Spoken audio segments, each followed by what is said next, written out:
Hello, everybody. Hello and welcome. Thank you so much for attending Client-Centered Marketing Messages, How to Write an Ethical Marketing Message to Fill Your Practice webinar featuring Kelly Hignan. She's a licensed marriage and family therapist and the co-founder of ZynnyMe and Business School for Therapists, the largest online business training program for private practice owners that focuses on building a profitable practice that also gets great clinical outcomes. She has been helping therapists start, grow, revamp, and sustain solo and group practices since 2010, and is on a mission to change the fact that therapists are in the top 5 worst master's degrees for pay. Yeah. I'm your host, Andrea Camp, sales manager with Therapy Sites, and we specialize in building websites and online marketing solutions for mental health professionals. And I'd like to personally welcome each and every one of you to this free educational event. So today during the session, Kelly's going to ask some questions of all of you folks, and we'd love for you to participate. So if you'd like to take a look at your go-to webinar control panel, there you'll see a questions tab. Feel free to use this tab to answer any questions, ask any of your own questions, and make any comments along the way. After the webinar has been concluded, we do have a quick survey. We'd love to hear back from you. But now that we've got all that stuff taken care of, let's meet our presenter. Kelly, take us away. Hi. I just want to have my video on for a quick moment and say thank you to Therapy Sites for having me come on and talk about client-centered marketing messages. This training, I really do recommend having a pen or pencil, paper, and maybe your phone if you want to screenshot something from here. I'm going to be turning my camera off so that I could just kind of focus. I have a new tech setup, and then I'll turn it back on when we do the Q&A. So that way we can all get what we need out of this, okay? So, like I said, I'm Kelly. That other person there is Miranda Palmer. She's my business partner. We're two therapists who came together in 2010, and we started helping healers bridge the gap between what it takes to get great clinical outcomes and what it takes to run a successful private practice. Because we believe this is what changes the world, and we want to change the world. And we know that that's why you're here today too. So everything we teach is at the intersection of not only better for you, but also better for your clients, okay? So the plan today is we're gonna deep dive for about 40 minutes. I'm gonna do my best to stick with that schedule because there's a lot packed in here. And we're gonna look at, you know, how to integrate your clinical experience into your marketing message. You're going to walk away with a template of how to create your message. We're going to look at the why and how of integrating what you know about clinical outcomes into your message. And then all the way through, we're going to share examples of what good marketing messages can look like and how it can further promote better clinical outcomes. So if you love that, normally I get to see what people are typing in the chat and I can't. So I'm just going to assume that you're down for that and that you're in it with me and that this is aligning with what you need today. Okay. So let's talk about how and why to integrate your clinical experience into your marketing message to start. Why must we integrate our clinical experience? Why can't someone else just write our marketing message? Or why can't I just use the marketing message that someone in another place had success with? You know, you might see a friend write a really great web page and be like, oh, can I use that? Those code of ethics that you learned about in graduate school that you were likely tested on during licensing, did you know that most, if not all, ethical codes require us to integrate our clinical experience into our marketing, and your clinical experience isn't the same as others? Okay, so were you thinking about marketing private practice or online tech employers when you studied ethics? Probably not. But we've been licensed a long time and a lot has changed. In fact, when we started our practices, having a website was thought by some to be absolutely unethical. I remember that very clearly back in those days. So how many ethical codes do you have? Every professional association you're a part of, you're agreeing with their code of ethics. In fact, some certifications and trainings come with professional codes and codes of ethics. And if you're not part of any professional organization, that does not make you exempt. It just might make it more unclear what code of ethics to follow. And so we recommend at minimum getting to know your state-based code of ethics and the most common professional association as well. Okay, so we are both licensed in California, so we thought we'd kind of give you an example of how specific state code of ethics can get. So in CAMP, California Marriage and Family Association, let me just move this over so I can be sure. They say, assuring accuracy. Marriage and family therapists take reasonable steps to assure that advertisements and publications, whether in directories, business cards, newspaper, radio, television, websites, etc., are formulated to convey accurate information to the public. Do you know how to ethically and accurately describe what you do so that the average person can understand? Are you able to accurately describe to yourself what you do in terms that you understand? And do you know what it takes for your client to get great therapy outcomes? And are you conveying that accurately in all of your communication and all of your marketing, right? These are things to think about. So let me see, there we go. So there's some examples of not assuring accuracy when we use jargon that the average person won't understand, being so vague that you aren't actually conveying any hope for things improving. We see this a lot. People are fearful of making false promises, but then they don't offer any kind of transformational value to what we're saying. Having a random list of diagnoses or symptoms, or having a list of modalities without any context. That is a surefire way to not be accurate, to be unclear, and we don't want that. So let's check out another example from our CAMP Code of Ethics. It talks about in advertising, marriage and family therapists do not use any means of media if it includes a statement or claim that is false, fraudulent, misleading, or deceptive, contains a material misrepresentation of fact, omits any fact necessary to make the statement not misleading, or is intended to, or is likely to create an unjustified expectation.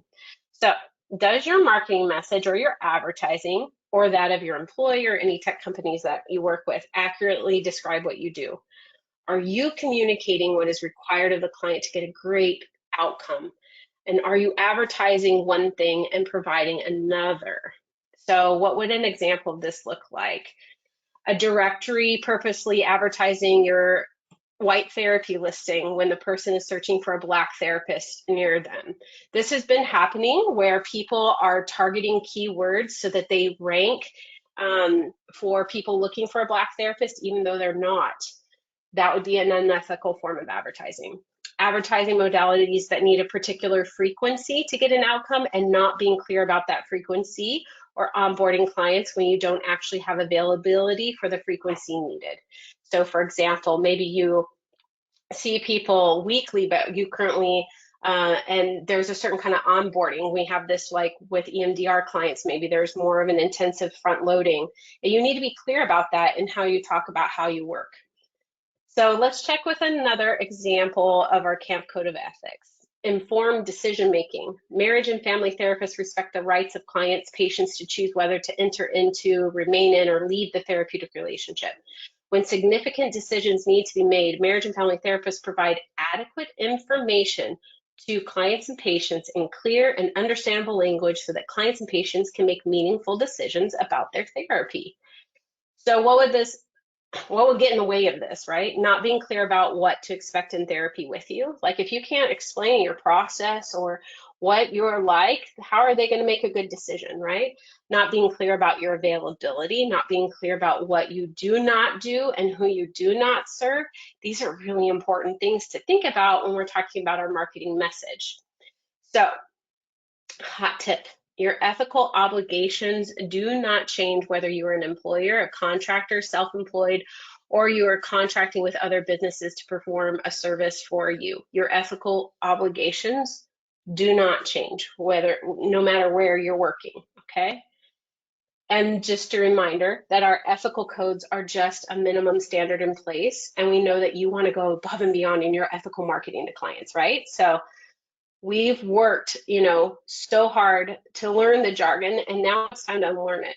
So before we write your ethical marketing message, we want you to learn a very important skill, right? Using terminology that is common amongst colleagues, but not common amongst clients can create a barrier to accessing mental health care. And the way our clients talk about therapy is better and more communicative than our technical jargon can be. And the way we unlearn the jargon is by listening to what our clients say about therapy with us. So when you're having outcomes conversations, checking in about the client experience, attuning as to how the therapy is progressing, or if you do reflections after every session, pay attention to what your clients are saying that is working in therapy, how you help, what their experience is like. And then you can use those words in your marketing message, and that makes it more accessible to others. And you may get that you need to integrate your clinical experience, but how do you actually do that in reality? Okay. So we have a template for you to follow to create a message that deeply speaks to clients using language that they can really connect with. You'll even be able to put together a rough draft today if you choose, okay? You can get the worksheet here if you want to scan this. I'm going to walk through what's on that worksheet. You can always come back to this later and grab it, get the link. So we can send this out after the presentation as well. Okay, I'll give everyone just a second if you do have your phone and want to scan. So our transformational message, this is the template that we recommend. It's ethical, it's about the transformation, and it's not salesy. So a transformational message is one that meets the future client where they're at. It speaks to them in such a way they feel like you know them. They may even wonder if you were hanging out in their house last night when they were crying over what happened at work or having that argument with their partner. That connection that you make in this message is therapeutic. And before you have your first session, it tells a person, you're not alone. I see you. There is someone in the world that understands and knows how to help you through it. And that's attunement. And there's a difference, right, between saying, I can help you, I understand, versus demonstrating it in how you write the message. I remember sitting in a session with a client who's describing what they were going through as it was like a tunnel. And at the end of the tunnel was a teeny tiny light. And for them, I was holding the light at the end of the tunnel. I was the person who gave them hope and bridged the gap between what they were going through and what would be on the other side of all that pain. And session after session, the light at the end of the tunnel got bigger. And I get chills every time I share this story. I actually have them on my arms. And I took that information that that client gave me, and it impacted how I talked about the work I did. So our business goalers will often share, I had a call today and a person said they felt like my website was speaking directly to them. They just knew that I could help them based on what I wrote before they had even spoken to me. There was rapport and trust before they'd even shared a phone conversation. So can you see how that makes the first conversation so much more helpful for you and the client when they're already like, oh, they're already feeling connection. So just imagine what that initial connection can mean for the first session and beyond when you have a transformational message. So let's compare these two. On one side of you knows exactly what we're talking about, but another part of you is jargon blind. And so used to statements that you don't even realize what this information must sound like to the outside world. Which of these two messages are more compelling? Which sticks out in your head, and which one are you going to remember? I provide a safe, non-judgmental space for couples in conflict utilizing Gottman and EFT, or I help angry couples rediscover their love and heal their past hurts so they can live without the daily conflict. So you want a message that is ethical, clear, and transformational. That message could be something that you share in an elevator, on your website, a directory listing, in a video. It doesn't matter the medium per se. And many of you just want to get to how to in the marketing, but the marketing message is the basis for all of your successful marketing strategies. So marketing in an ethical message, even if it's well-meaning, breaks your code of ethics. So just for today, let's get clear on your ethical, compelling message, because without that, it won't matter how many places you list your website or how many times you're on social media or ads you do. You're not going to easily attract the clients you need to have a stable, successful practice, right? Because we're blocking them with our jargon, and we don't want to do that. Your message could be the difference between a person, taking action or staying stuck. So today I want to show you how to take the language for your clients and any outcomes data that you may have and transform that into a compelling, meaningful message. that encourages the right clients to contact you. So we're going to ask you to do 3 things in this message. You're going to be real and authentic, be clear about the transformation your clients are looking for, and let them know what to do next. And we call this the authentic transformation proposition. I call it ATP for short.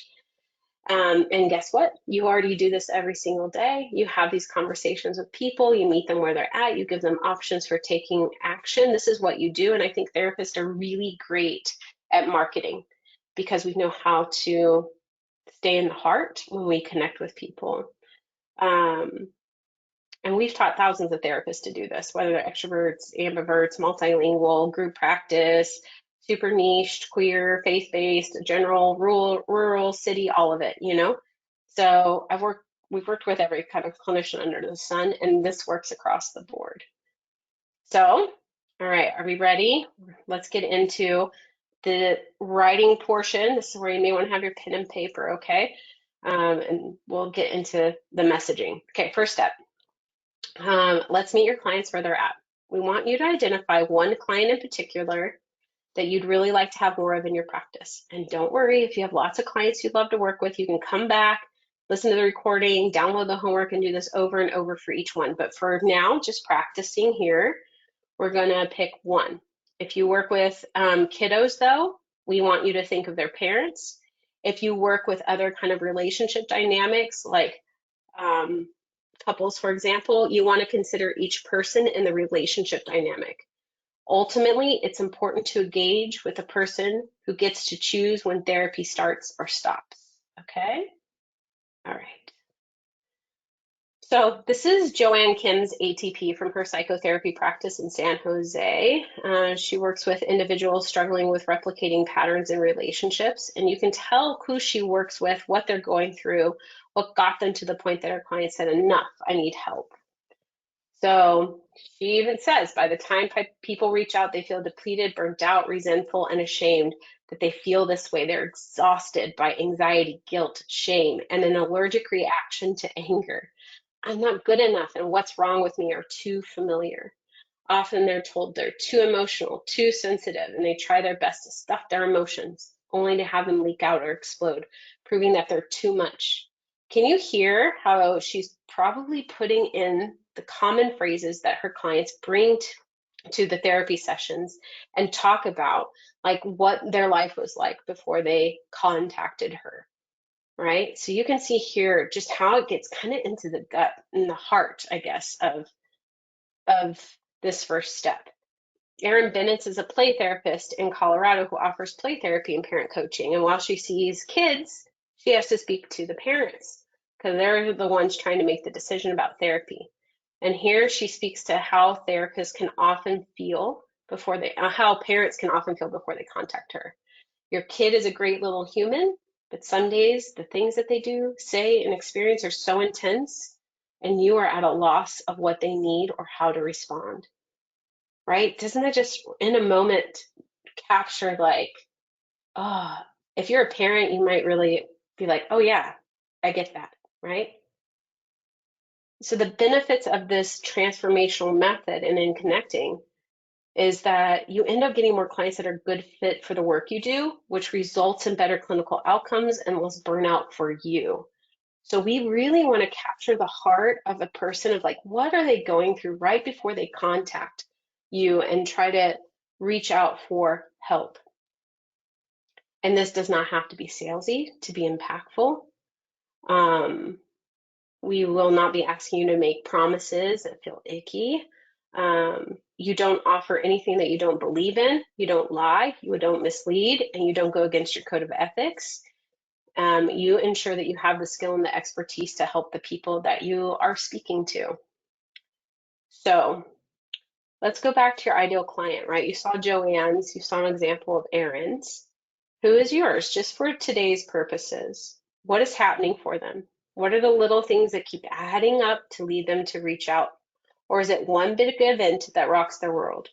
People live in pain for a long time and often. What made this client decide it was enough and it was time to reach out for help? We're just going to take like a minute here, and I just want you to sketch down some ideas of like, What is going on? Why now? Why now? So if we could just take a minute or two, I'm just going to let you, I know it's a little quiet. I don't know how to play music on this thing.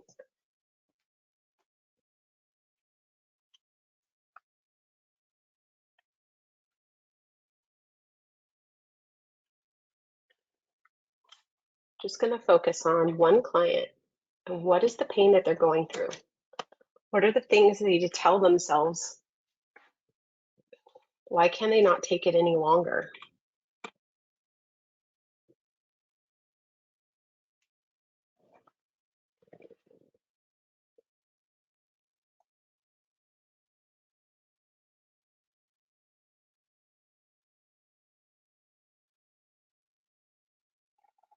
I'll just give you another minute here to sketch out some ideas about one client that you would love to work with, what's going on in their life. You're going to go back and flesh this out, so don't worry.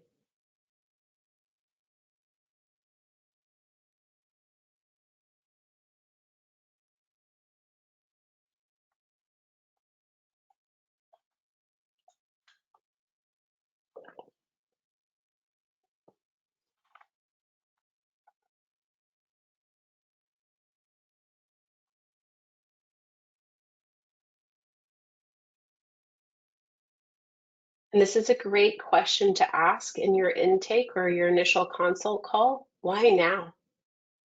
Why now? You could have called a week ago. You could have called a month ago. Why now? Why is it now that you're reaching out? Okay. Okay, that I know it can be like very little time. And it's just a rough draft. Be really kind to yourself. Just give yourself a moment to really like honor that you understand your client. Like be proud of yourself for even delving into this, doing it a little different way, right? Instead of just like asking questions in a marketing message, we're going to talk to the person as if I see you, I know you, because you do know your clients, and that's a beautiful thing. Okay, some tips, right? We know it can be disorienting to do it this way, right? But at the core, you're empathizing with someone's pain by describing it. That is your wonder skill as a therapist. And yes, you may see many types of clients, but for now, just focusing on one, even if it feels counterintuitive, you will still attract diversity in your practice, but you have to start somewhere. If you are working with kids or teens, a fun tip is to think about the favorite parents that you've worked with and write your website to attract the kind of parents that allow you to do your best work. That's just a little reminder there. Okay. Once we've started the process of really painting the picture and speaking to our client's pain, now we're going to talk about the most important parts of creating an ethical marketing message. And that's how and why to integrate what you know about your clinical outcomes into the messaging, okay? So if we just describe the pain and frustration that someone's in, that's not particularly helpful. And we see people sharing pain and complaining on social media all the time. We know this is not helpful. So in step 2, we're going to move from validating their experience and into providing them hope for the future.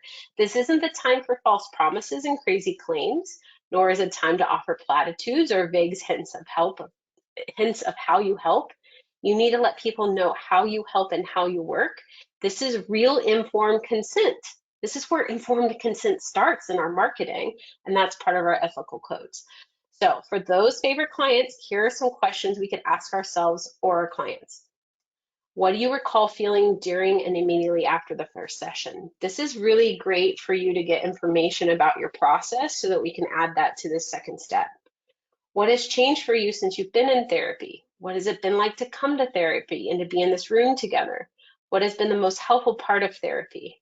And looking forward, what would need to change for you to know that you are ready to complete or graduate therapy? These are some great questions. If you've never asked your clients these, please do. This is important not just for your marketing message, but this really helps with the attunement and the therapy process, and your therapy will improve when you have this information. It's very, very impactful. So this isn't just about it serving you, it serves the therapeutic relationship as well. So here's step 2 from Joanne. And this is where she really talks about what to expect in therapy and the transformation that therapy can provide. And she uses language that the clients use and can understand. So as you're reading this, do you see the hope? Do you see the picture of what can be, right?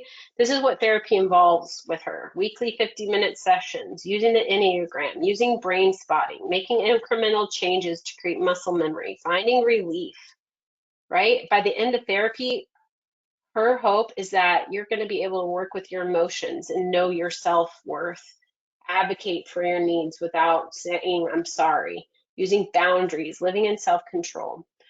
So this gives you a really solid picture of outcomes with Joanne's work. Erin, for example, here's another one, right? My name is Erin Bennett, and I'm an expert in all things kids, and I can help you finally get to the bottom of what your unique child needs to thrive, experience joy, and be healthy. Whether I work with your child directly through play therapy or teach you my wizard ways through parent coaching, we will get to the bottom of your child's needs so you and your family feel confident, happy, and flow, right? And you can also like say in this, and if we don't get there, I'm gonna work to get here. If that means referring them out, you will do that. If that means getting clinical supervision, you will do that, whatever that means. But this is kind of the standard of what you hold for your outcomes in the clinical work that you do. So I want you not to compare to Joanne or Erin, but really to just take a couple minutes and go back to those questions that I had before and tap back into the words that your clients use to describe what therapy is like with you, how it helps, transformation that they're looking for, right? So I'm just going to give you 1 or 2 minutes here. Again, writing down how you help. What is it like working with you? Do you work weekly? Do you do intensives? Do you have some additional skills that you bring? What have clients said that it's been like to be in the therapy room with you? Start jotting that down.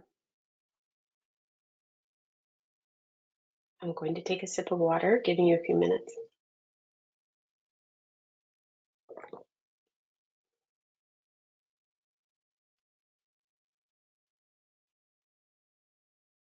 And if this is something you're struggling with and you don't know, can you commit to asking your clients, getting curious, and start having more outcomes conversations with them so that you do know?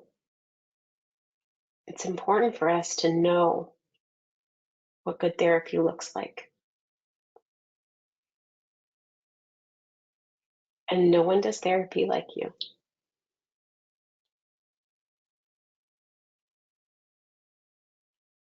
Giving you a few more moments here.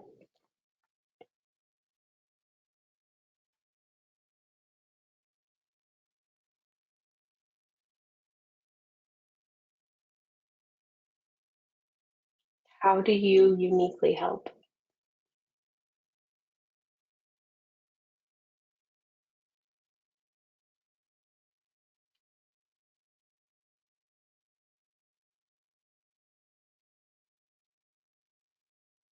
I bet you do more than hold space and presence.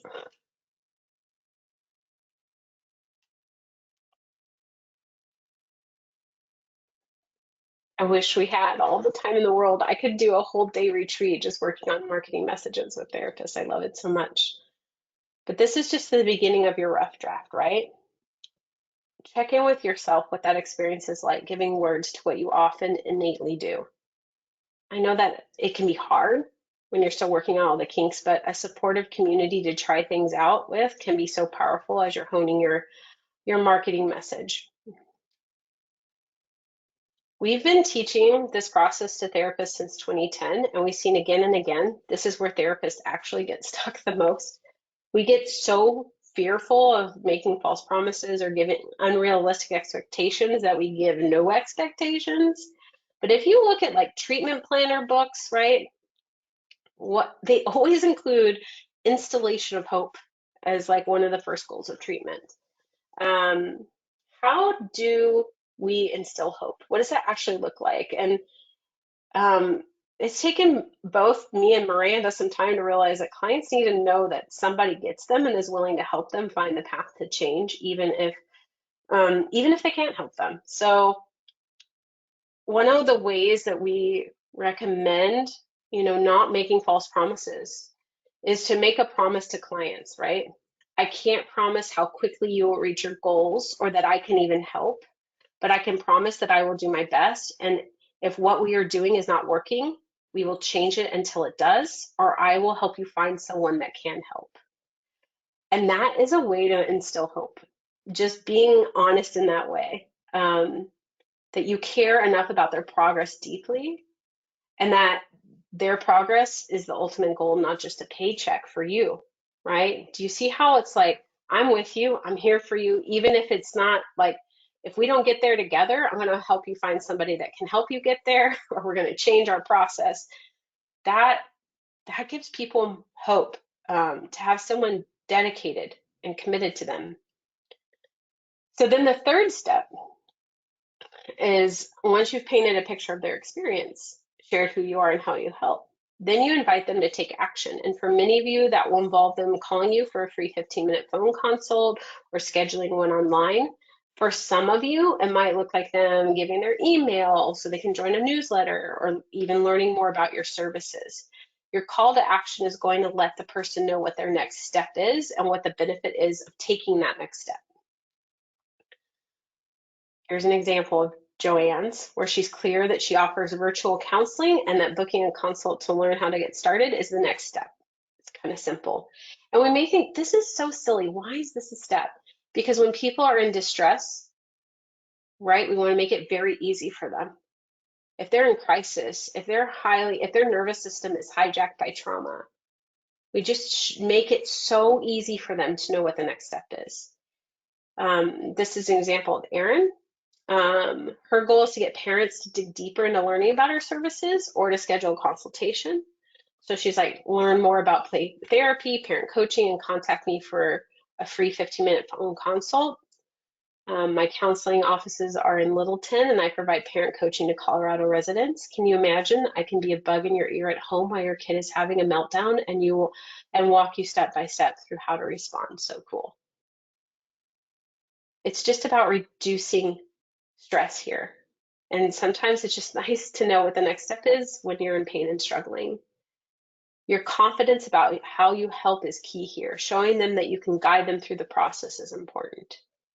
And remember that if you're attracting the right clients, it will make those initial consult conversations much, much easier. In addition, this is a skill that you can learn, and we've taught thousands of therapists how to have those conversations. We can teach you too. I really believe that therapists can do this and do this so well. So it's your turn to write a little call to action. Practice that. We're going to take a couple minutes. Write out what action you want someone to take. How is it going to help them? Not click here to book a free consult, but why? Why should I click there to book a free consult? What's going to happen?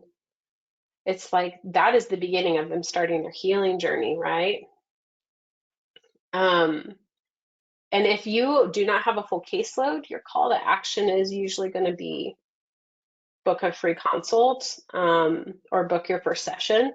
You're not going to build a newsletter list right now. We need you to get clients.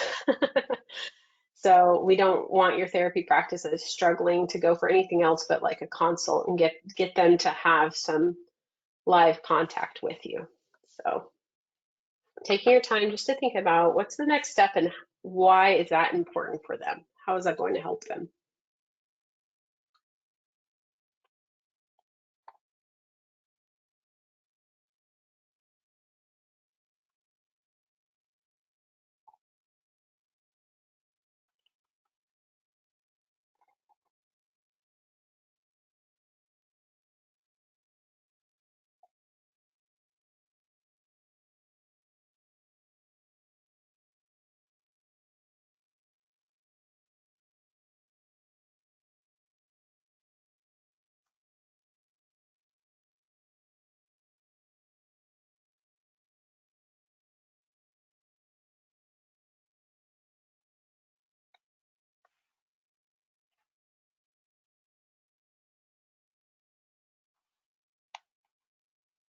Okay, kind of wrapping this part up.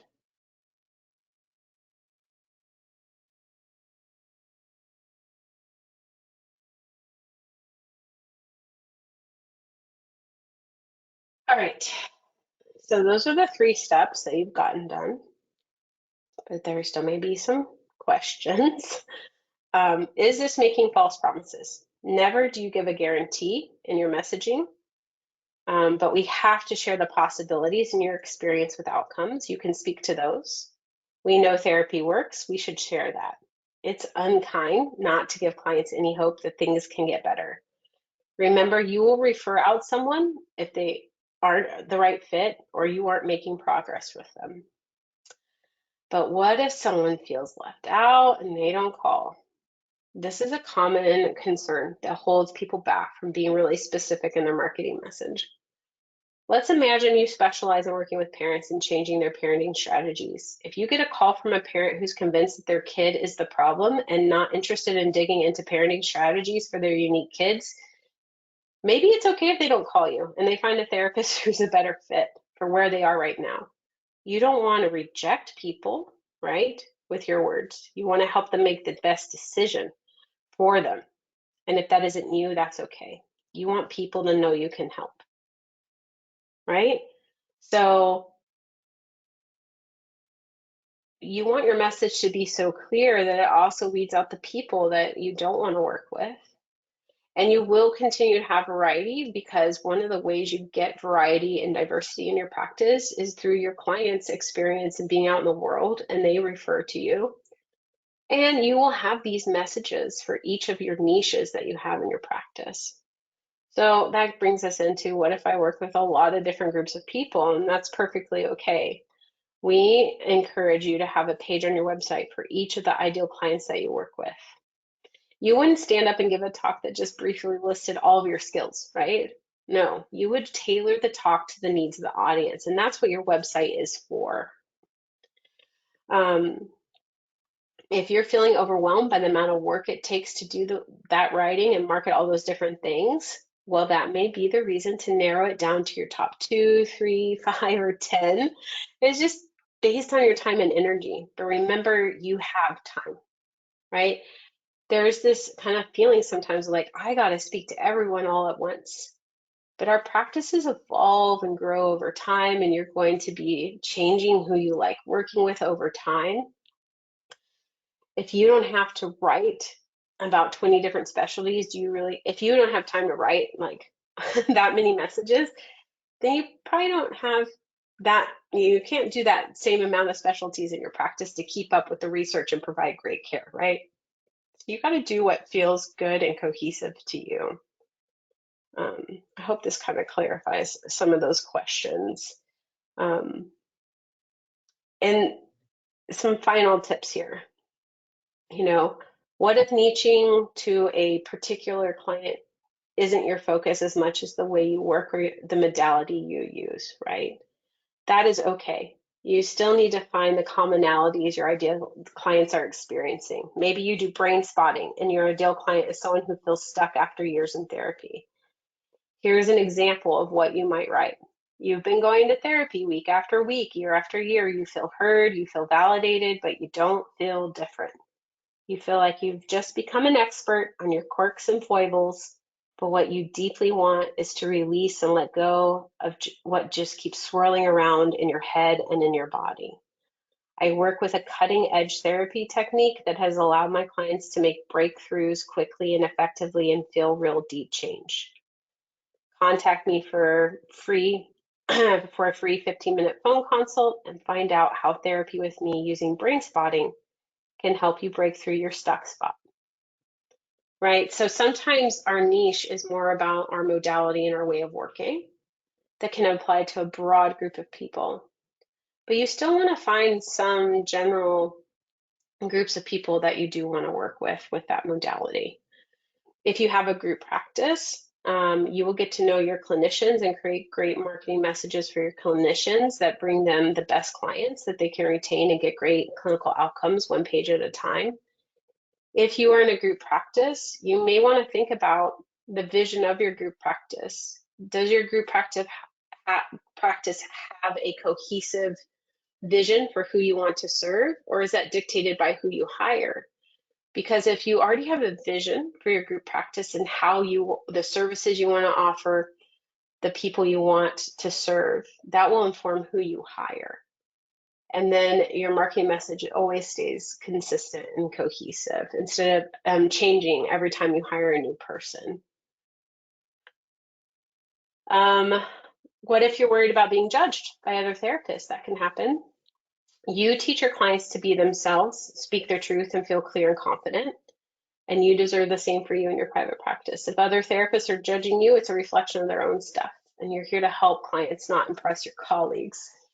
But a lot of us, I think, I don't know if you all have experienced this, but really we're most fearful of being seen by our colleagues. And so then we hold back on our messaging and we try to blend in. But actually, the more we stand out and the more clear we are in our messaging, it can encourage our colleagues to do the same. It's kind of that concept of the rising tide lifts all boats. So this is a little different with therapy sites, but I love seeing the messaging that you all have created. That first part, you're going to speak to, like, if your client says, I woke up this morning after another nightmare, right? And I couldn't do it anymore. Then you would write in that first part, you woke up this morning after another nightmare, feeling like you can't do this anymore, right? So that first part of your message, it's always in first person. Second part, you're talking to them, and the whole thing is in first person. You're talking as yourself, right? You don't talk about yourself in the third person. So if you take those three parts and put them together, if you want to share in the chat, if that's okay, therapy sites that we could, I would love to hear some of the messages and kind of help you through what they can sound like, and we can just kind of celebrate what it means to like write these messages and putting those 3 steps together. So my hope is that you feel a little bit more clear, like the ethics and why we want to avoid jargon and how our marketing messages that kind of inform consent. You've got a template with your 3 steps of how to create the messaging, and then the questions you can ask in your clinical sessions to integrate more of those clinical outcomes into your messaging. And then we've talked about some examples of marketing messages and how that can lead to like a more healthy kind of practice and improve your clinical outcomes. So I'm going to let therapy sites talk a little bit more, and then we're going to open it up for Q&A. I try to leave, a good 15 minutes here for us to like go over common questions that people have about the messaging. So if you want to take over. Awesome. Thank you so much, Kelly.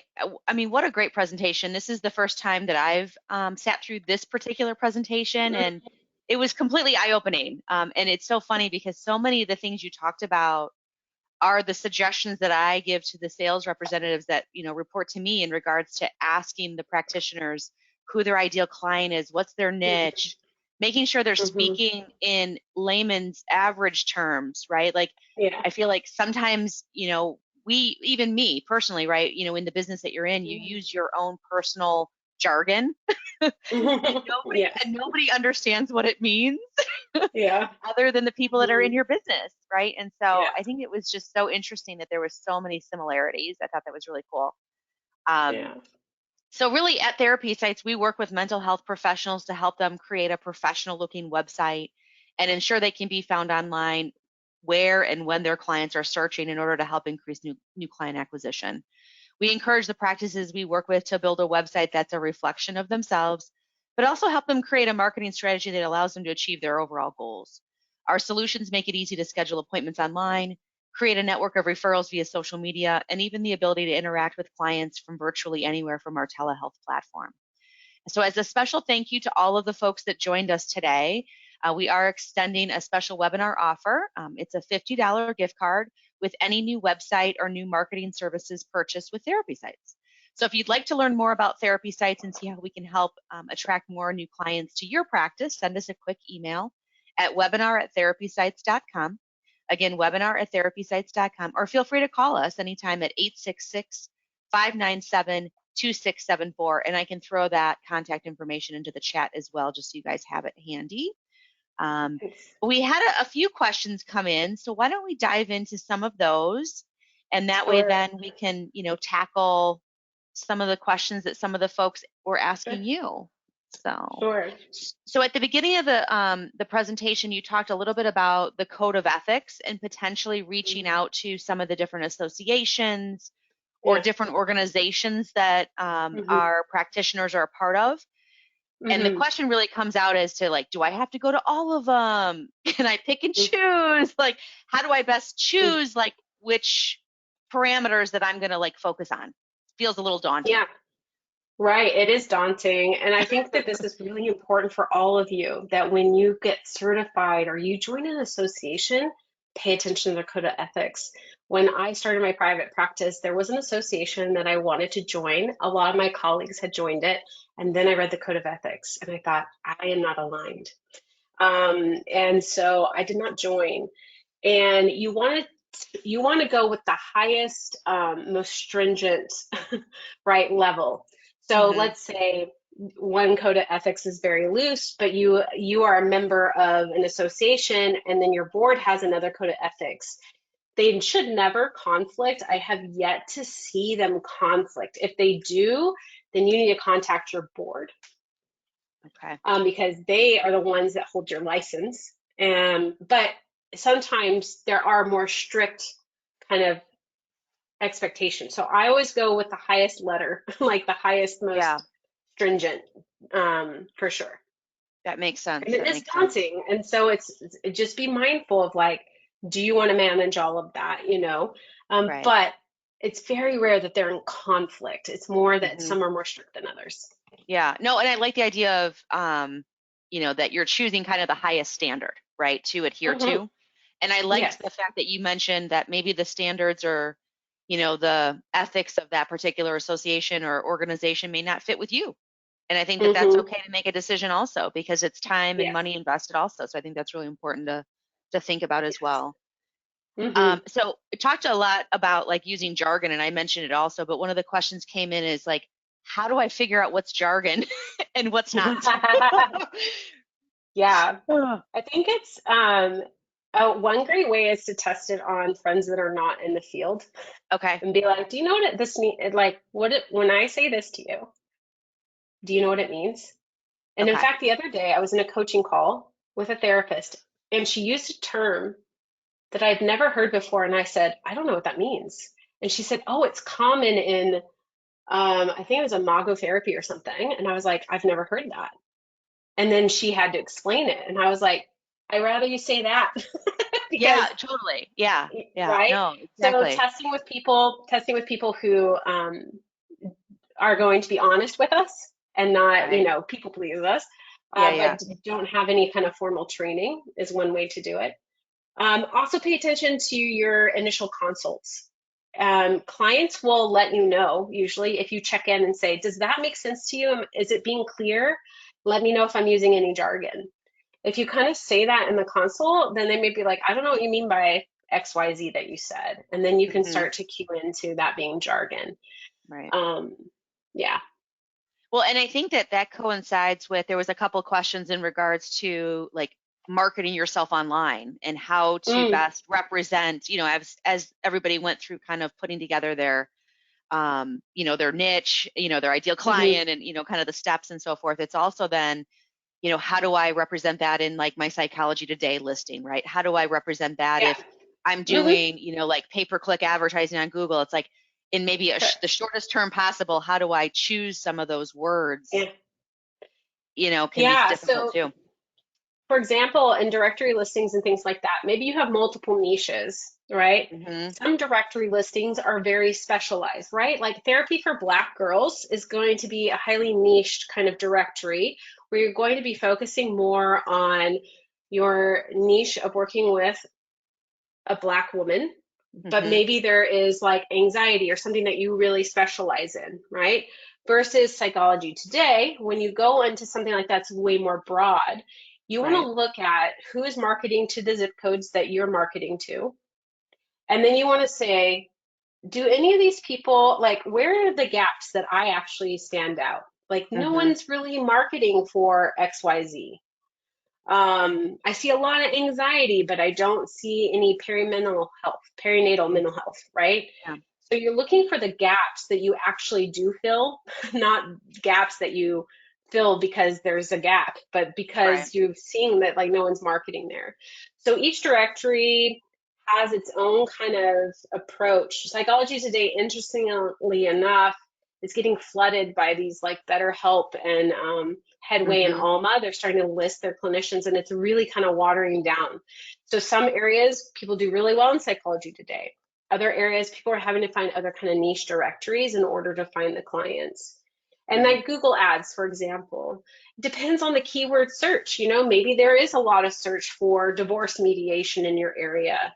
You would maybe do, and if you work in that area, then you would target that specifically over Hmm. counseling in your area. It might be that that's really, some people are in towns where people aren't looking for specific niches. They're just looking for counseling. So it's about knowing your keywords, and then that will Hmm. help you determine what you're going to target in your marketing efforts. Yeah. There was one of our other speakers actually spoke about, and I appreciate you saying that Psychology Today is becoming watered down because Mm. there's obviously a ton of therapists and counselors within the United States. And so Yes. many of the folks that we work with day in and day out are multi-state Hmm. licensed. So it's also Yes. watering it down even more because Hmm. I can practice in California and New York just Yeah, as easily as somebody that's in California practicing locally, right? So I think that you that's something that can. we think about. Yeah, but then what happens sometimes, just for those of you that have like the SciPac or multiple kind of designations and across states, um, it actually makes it harder sometimes to be found when you water down your Agreed. efforts of marketing. So we Agreed. really want you to try to start to like market in one state, Hmm. really figure out how to do that well before you expand, Yeah. because you're not looking for thousands of people. In a state, you're probably looking for 20 to 40 people a year to work Right. with. Right. And so usually one state is sufficient to fill a practice. Agree. I would just say I agree with that because we do talk to some practitioners and it's like, I want to be in these 4 states. And it's like, all right, well, why Hmm. don't we just start with a smaller scope, right? Let's start with maybe Yeah, the like local yeah, area that you service, right? Because you've got yeah, ties to the community, you're part of the local associations or different things. So it makes it a little bit easier. But yeah. the other suggestion that somebody had made recently was if you have the gumption, which, I probably wouldn't, but, in this day and age, you got to think outside of the box to do just even like a little 10 or 15-second video that you could add to your Psychology Today listing that would give you priority Yes, placement over all of the yes, listings that don't. So that was yes. something And that maybe to we share. recommend using this ATP format for your video as well. That's So awesome. instead of being like, "Hi, I'm Kelly. Welcome to my Psychology Today page," no, it's going to be like, "You're here because you're freaking out and you're having Yeah. panic attacks all the time. I'm here to help you stop that." Yeah. Right? Like you don't have much time, but Right. connect first. At the minute you start saying I, me, it becomes the you show. And then what Right. we like about this ATP format is it's connecting to the ideal client and making that about them. So even your video, yeah, having a full profile will really help, but even in your videos, whether on your website and your directory listings, using that ATP format can be helpful. And then the last question that came in was really like after I put the time in today and did kind of our Hmm. 3-step process of writing all these things down, Hmm. do I have like my husband read it? Do I have a fellow colleague read Hmm. it? Like where do I go from after my first draft? Yeah. You read it out loud to yourself. And does it feel like energetically? Does it feel aligned? Does it feel honest? Does it feel truthful? Does it sound like you? Start there always. I Okay. actually don't have other people read it. Okay. Because here's why. Um, Especially when they know you as you, not as the therapist, right? And they're not your ideal client. Maybe if you have someone that you know that will be honest with you that is ideal client, but you couldn't see them, maybe. But generally, you have enough knowledge to be able to identify the pain. Put it on your website. Start seeing if it starts getting you start getting more calls and things like that with your messaging. What I see is like a lot of people start out their messaging with like, "Do you feel anxious all the time? Do you worry about this? Do you blah, blah, blah? But it doesn't give a sense of like, I see you, which could be like, I I know what it's like to be anxious. You're waking up every morning, you worry constantly, right? It's more Hmm. coming from that confidence place instead of questions like maybe this, maybe that. I'm just trying to guess where you might be having issues, right? And instead of like really just owning like I see you and this is the experience that a lot of my clients have. And so only you know that. You know that better than your friends or your partner. Of Yeah. course, you can always like do some grammatical checks, those kinds of things, have people look it over for that. But in terms of like, does it feel like it connects to the heart? When you read it, does it give you chills? Do you feel like, ooh, I know this person and I can't wait Yeah. to meet them, you know? That's awesome. Mm-hmm. Um, the last question was in regards to, you kind of talked a little bit about like there's no guarantees, but we should still be forthcoming in the results that we're trying to achieve, or maybe results that you've Mm-hmm. gotten with other clients that you've worked with. Mm-hmm. Correct. Should we What is the feel, question? well, it's really more of like, should we feel obligated to make mention of that, right? Like, I'm one of the people that were asking the question was like, I kind of feel like I shouldn't say, here's what other people have experienced, as far as from like a HIPAA standpoint, or, I feel like maybe I'm making a promise, that really isn't going to fit with the average person, right? So it was just more like in regards to that, like with the guarantees of what we can achieve Yeah, together. right. HIPAA is when you give specific personal health information of a client. We're talking about the experience of working with you in therapy. If you Hmm. can't speak to that, that's not great informed consent. And your informed consent starts with your marketing message. So I would argue that I'm not saying like, I promise that after therapy, I'm not promising. I'm saying Sure. my hope for you is that through therapy, you're going to learn these things. I will be Hmm. teaching you these things. I will be supporting you. I will be guiding you in this way. That's how I show up with every single client, you know? And so I think speaking to the experience of therapy with you is so critical. And part of the reason people don't understand therapy is because we're not being clear about what it is and how we're differentiated from like coaching, why we're so, like, why do people go work with other kinds of providers is because we are not standing out and we're not being clear as to like why therapy with you is important and why it can be helpful. And like I Hmm. said, you can always talk about an informed consent of like, I make no promises, but I assure you that if we are not, I do check in about progress. We should all be checking in with our clients' progress. If you are not making progress, we will change course, or I will get consultation, or I will refer you out because your progress is what matters to me. Like Hmm. that's the priority. And Right. so that is something that we can promise. And I hope that we can. I mean that's the kind of therapist I want to be, right? I Hmm. want to refer out if it's not a good fit or I'm not able to help, or I want to be able to pivot, and I want it to be a co-created experience with my clients. And I would Hmm. say that in my messaging, like this is an experience that's co-created together based on your feedback. I will shift how the tools I use to make it Right. better and better and better for you, right? So if we avoid that, I don't know what you're going to say. What are Hmm. you going to say about Right. therapy? Like, we Well, meet I think anybody weekly. that, yeah, I mean, I think anybody is looking for progress, right? I mean, otherwise, why would Yeah, you want to participate, right? You've got right. an issue and you want to show some progress over Hmm. over the course of, Yeah. your But we're time taking some general investment and, themes. Yeah. We're taking general themes, common things that people say to you. It's not like you're going to say some specific outcome of like, I had a client once that had trichotillomania, and after 5 sessions, we're not saying that. right. We're doing more kind of general broad strokes, but still being clear about what the work is like with you. Perfect. I Yeah, think that covered everything that we had question awesome. wise. So if you have any Great. final thoughts for our attendees, certainly. Well, we have over 15 hours of free training. So if you want Awesome. to check that out, you're welcome to. You can also check out our business school. In business school, like we just finished our sprint last week, I help write these messages. So we have a whole process of writing a journal for the client, and putting it into this format, and we help. Well, I've written over thousands of websites, and so this is something that I really love doing because I want therapy to be a lasting profession.